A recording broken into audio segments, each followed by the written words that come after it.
যেটা ভেবে রাখা হয় সেটা কিন্তু কখনোই হয় না, হয় ঠিক তার উল্টোটা।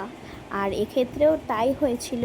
কিন্তু তার আগে বলি, আর্যর পাশে ওটা কে তোমরা কি বুঝতে পারছো? তোমরা কেউ সেরকমভাবে বুঝতে পারবেও না বা জানতেও পারবে না। যারা আমাকে ফেসবুকে চেনো, আমার খুব ক্লোজ, তারা হয়তো জানে এটাকে। এটা হচ্ছে আমার দিদান। এই ষষ্ঠীর থেকেই দিদানের আসার কথা ছিল আমাদের বাড়িতে, কিন্তু সেটা আর হয়ে ওঠেনি। তারপরে কিছুদিন পর দিদান এসছে, মার কাছে বেশ কয়েকদিন ধরে রয়েছে।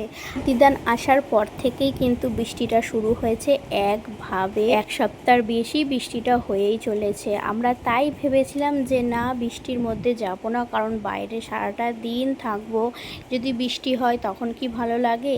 আর তাই ভেবেছিলাম যে যেদিন রোদ উঠবে সেই দিন ওয়েদার ভালো হলে বেরোবো, কিন্তু না, সেটা তো আর হলো না। সেই আমরা যেই বেরোলাম সাথে সাথে কিন্তু বৃষ্টি শুরু হয়ে গেছিলো।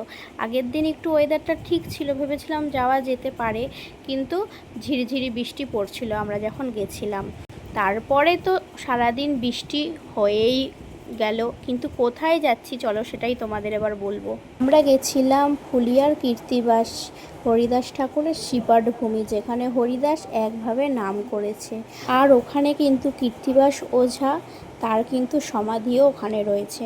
তো সেখানেই গেছিলাম। এর আগে একটা ভিডিওতে তোমাদের বলেছিলাম যে দিদান আসলে আরও একদিন ওখানে যাব।